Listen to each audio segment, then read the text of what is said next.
దేవుడు తనకు విధేయులైన వారిని ప్రేమించును. ఇర్మియా 35:15లో ప్రతివాడును తన దుర్మార్గతను విడిచి మీ క్రియలను చక్కపరుచుకొనిడి.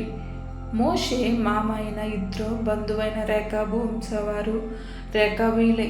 ఇశ్రాయేలులో వెన్ను చూపి బయలును పూజించున్నను వారు మాత్రము దేవుణ్ణి ఎంతో నమ్మకంగా అనుసరించి ఆరాధించుచున్నారు.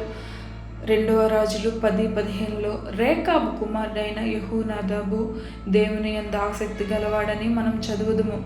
అతడు ఇశ్రాయేలు రాజైన యెహోవాతో కలిసి బయలు ఆలయమందు బయలు ప్రవక్తలందరినీ హతమార్చి కాల్చివేసెను.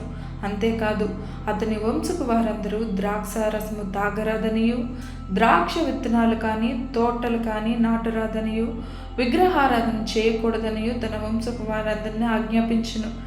కొన్ని శతాబ్దాల తరువాత ప్రభు ఒక దినాన రేకాబీయుల విధేయతను ప్రవక్త అయిన ఇర్మియా ద్వారా పరీక్షింపవలసి వచ్చును.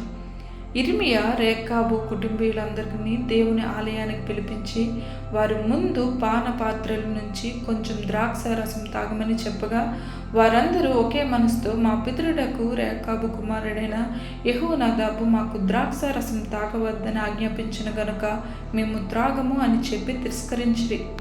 వారి విధేయతను చూసి దేవుడు ఆనందించును. అంతేకాకుండా ఇర్మియా 35:1-19లో ప్రవక్త అయిన ఇర్మియా ద్వారా వారి మాదిరిని అనుసరించవలసిందని ఇశ్రాయేలుకు చెప్పెను.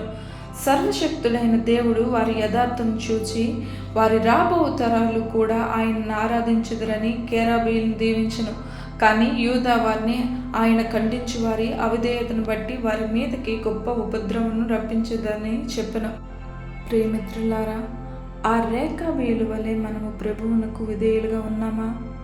దేవుని పట్ల ఆసక్తి కలిగి ఉన్నామా? దేవుడు ప్రేమించు దాన్ని ప్రేమించుచు ఆయన ఆహ్వానించుకున్న దాన్ని మనము ద్వేషించుచున్నామా? లేక మన శరీరానుసారంగా ప్రవర్తించి దేవునికి విరుద్ధంగా నడుచుకుంటున్నామా? మన చెడు మార్గాలను చక్కపరుచుకునమని పదే పదే దేవుడు మనకు చెప్పుచునే ఉండును.